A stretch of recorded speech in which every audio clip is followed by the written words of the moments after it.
So I was scrolling through the cesspool that is known as Twitter, or I guess now X, and wouldn't you know it, I came across another terrible take. This one sprouted from a post about the anime Dandadan, which said, "The only time I see this series on my timeline is when Momo is half naked or about to get R-worded."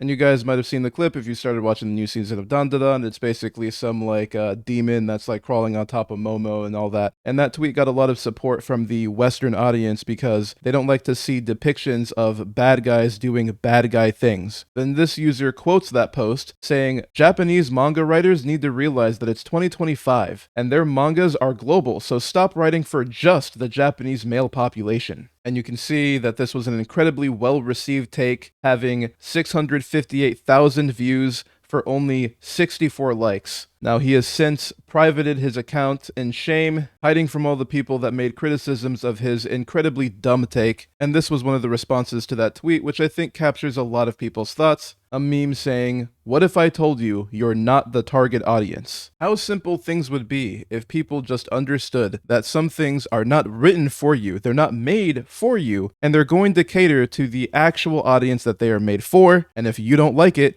you can ignore it, you can go somewhere else and consume some other media. I don't know where this massive wave of tourists in anime came from. Maybe it was 2020, the popularity of Jujutsu Kaisen and more people watching specifically shonen, Dragon Ball, Naruto, that type of stuff, and then they like to talk crap on the authors and the fandom of things like the Monogatari series. They hit on lollies and lolicon stuff, and they try to relate it to real children, which, as we've seen multiple times before, tends to just be projection. They hate on fan service, they hate on anime that isn't filled with action. And then when they finally do like something, they try to hijack it. They think that if they scream loud enough about all the things that they don't like, that the author will go and change the series to cater to their preferences. We've seen this many times before, not just in anime, but also in games. You see how in the Hoyoverse games, there will be a lot of fans crying about the Genshin Impact characters from the region of Natlan not having a skin complexion that's dark enough. We see it on Twitter when people will brigade and go after artists for drawing an art that they say is a whitewashed version of a character. It's the same ideology. I'm going to go into your spaces and you're going to conform to the way I want you to do things. I kind of like this thing, but I would like it more if it conformed with my worldview and ideals. And I'm not creative enough to actually build something myself that I like, so I'm going to try to force you to change your thing to fit my tastes. And I think a lot of people who are non-tourist anime fans are tired of this kind of thing, so they called him out in replies. Nah, shut up, dude. Writers and artists can and should do literally whatever they want, not just cater to the neutered, brain-dead modern audience which casually hates men. No, they don't, and that's how they got popular in the first place. Stop trying to turn everything into gray sludge palatable to the unthinking cattle masses. And that's a great point. These anime and manga are so good because they're not trying to appeal to some niche audience that will get outraged if they see some kind of depiction that makes them unhappy. These authors set out to tell a story, and they have their own quirks, their own interests, embedded into their story. The way that they want to depict villains, the way that they depict heroes. If they want to make a character sexy, if they want to make another character cool, they're going to do that, and they're not going to wait for some modern audience people or Western audiences to tell them that they think something is okay before drawing that manga panel. And because they're only focused on what they actually think is good, they end up making stuff that is good, and people enjoy it. I can't imagine how trash Dandadan would be, as well as a bunch of other anime and manga projects, if they actually listened to these chronically online people who wake up in the morning looking for something to be offended by. Another person responds with, "Artists make art for whoever they want, however they want. If some rando from across the globe still picks it up, fine, but don't expect to be heard if you start complaining about something that's not made for you and never was. You're not part of the equation." And that's absolutely true.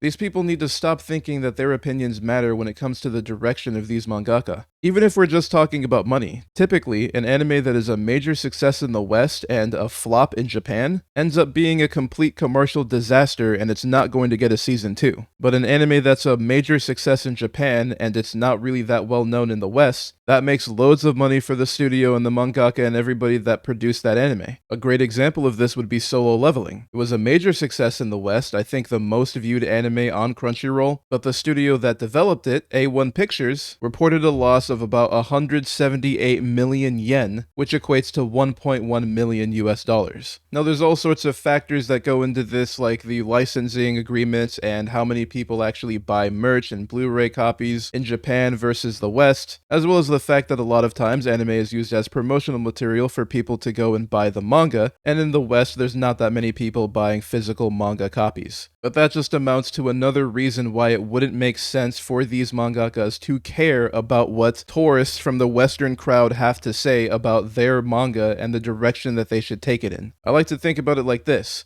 If you're able to make a manga that is very popular and a lot of people love it, why would you change it because of some loud minority of people that are offended by something in the material? You know what that sounds like to me? Just another tourist being gatekept. They can go find some other material that doesn't hurt their fifis or trigger them, and everybody that gets the manga and they're enjoying it and they love it for what it is will continue to enjoy it. But those are my thoughts, just another casual take by a tourist on Twitter. They probably thought that the tweet was going to bang, but it didn't. They got dunked on and privated their account. Another day and another tourist gatekept. But that's all for this video. If you enjoyed, be sure to hit the like button and subscribe for more uploads. Thank you guys so much for watching, and I'll see you next time.